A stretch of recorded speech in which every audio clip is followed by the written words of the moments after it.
रूप बदलने की काबिलियत परमात्मा में नहीं है। परमात्मा का एक जैसा ही रूप रहता है। रूप बदलने की काबिलियत माया के अंदर होती है। परमात्मा कभी भी अपना रूप नहीं बदलता है।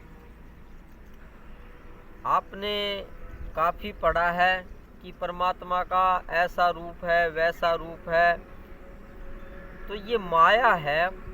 माया में देवता भी आते हैं और अपनी आँखों से आप जो इस प्रकृति को देखते हैं, पेड़ पौधों को देखते हैं, जानवरों को देखते हैं, पंछियों को देखते हैं, ये सभी माया में आते हैं। तो ये रूप बदल सकते हैं, परमात्मा नहीं। नमस्ते, मैं पवन यादव, रामपुरा झज्जर हरियाणा NCR दिल्ली से। हम जितना भी रूप बदलते हुए देखते हैं प्रकृति में, जैसे आपने भी सुना होगा और देखा भी है अपनी आँखों से, हर चीज़ का रूप बदल रहा है। जैसे ये आसमान है, इसका भी रूप बदलता रहता है। कभी बादल है, कभी धूप है। ये पेड़ पौधे हैं, इनका भी रूप बदल रहा है। आज छोटे हैं, फिर थोड़े दिन के बाद बड़े हो जाते हैं। कभी पत्ते झड़ जाते हैं, कभी पत्ते आ जाते हैं, कभी सूख जाते हैं। तो ये भी रूप बदल रहे हैं। ये उदाहरण है रूप बदलने के। आदमियों का भी रूप बदलता रहता है। बच्चे हैं तो दूसरा रूप होता है, बड़े हो जाते हैं या बुजुर्ग हो जाते हैं, जवान हो जाते हैं, तो उनका भी रूप बदलता रहता है। तो तकरीबन जो कुछ हम देख रहे हैं वो सभी रूप बदल रही हैं। अब वो रूप बदल रहे हैं तो वो परमात्मा नहीं है, परब्रह्म नहीं है, क्योंकि परब्रह्म कभी भी रूप नहीं बदलता है। उसका पहले भी वैसा ही रूप था, और मतलब रूप का मतलब जैसे वो थे वैसे की ही वैसे हैं, उनमें कोई बदलाव नहीं हुआ है। आकार में कोई बदलाव नहीं हुआ है। वैसे उनका निराकार है, पर दिखते तो वो हैं ही। अब जब दिव्य दृष्टि से उन्हें देखते हैं तो कभी भी उनका रूप बदला हुआ दिखाई नहीं देता है। उनके एक छोटे से हिस्से को ही हम देख पाते हैं, और देखने के बाद जब योगी महान आत्माएं जिनको भगवत्ता की प्राप्ति है, जब वो उन्हें देखते हैं, और हमने भी जब ऐसा देखा है परमात्मा को, तो कभी भी आज तक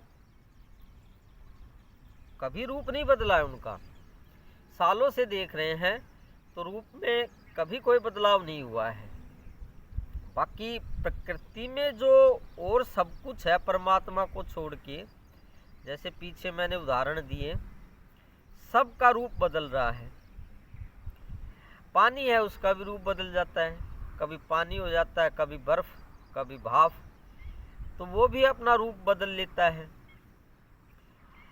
हर तत्व रूप बदलता है। प्रकृति की हर वस्तु रूप बदलती है, तो सोचना चाहिए वो परमात्मा नहीं है। अब देवता भी रूप बदल लेते हैं, कभी दृश्य हो जाते हैं, कभी अदृश्य हो जाते हैं। कभी किसी रूप में दिखाई देते हैं तो कभी किसी रूप में दिखाई देते हैं।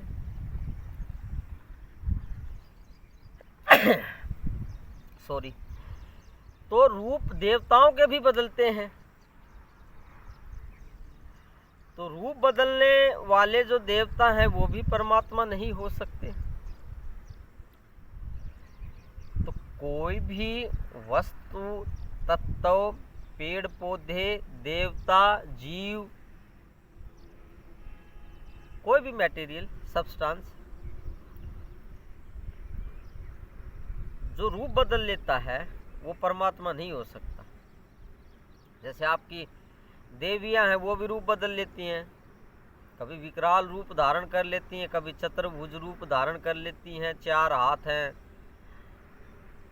अलग अलग देवताओं के किसी के 4 मुंह हैं। तो ये जो कोई भी रूप बदलने वाला है, चाहे वो देवता है, चाहे कोई पदार्थ है,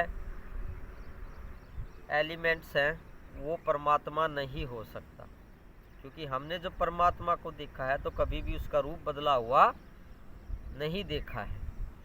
सेम ही रहते हैं। पहले देखा था तो भी ऐसे ही हैं, थे तो क्या, वो हैं ही लगाना ज़रूरी है, क्योंकि वो ख़त्म तो होते नहीं है। आगे भी ऐसा ही है। तो यही अनुभव है कि परमात्मा रूप नहीं बदलता है। दूसरी बात ये, ब्रह्मज्ञानी जो हो जाता है वो स्वयं ही परमात्मा होता है, तो वो अपने रूप के बारे में बता सकता है अच्छे से कि भाई परमात्मा का रूप बदलता है या नहीं बदलता। तो ये सब अनुभव की बातें हैं, ये किताबी बातें नहीं हैं। तो आज हमने जाना, जो कुछ भी रूप बदल रहा है समझ लेना परमात्मा नहीं है। वो देवता हो सकता है, प्रकृति के कोई एलिमेंट हो सकते हैं, कोई पदार्थ हो सकते हैं। जैसे सामने ऊपर बादल है आसमान में, ये अपना रूप बदल रहे हैं, डिजाइन बदल रहे हैं अपना, तो ये परमात्मा कैसे हो सकते हैं? ये पानी की भाप है। तो आप ही परब्रह्म परमात्मा हैं। मैं आपको नमन करता हूँ। आज के लिए काफ़ी हो गया। कल फिर जानेंगे परमात्मा के बारे में, और कैसे उसकी प्राप्ति हो, वो तो गुरु सेवा से ही होती है। तो नमन स्वीकार करेंगे। काफ़ी हो गया आज के लिए। Thank you very much.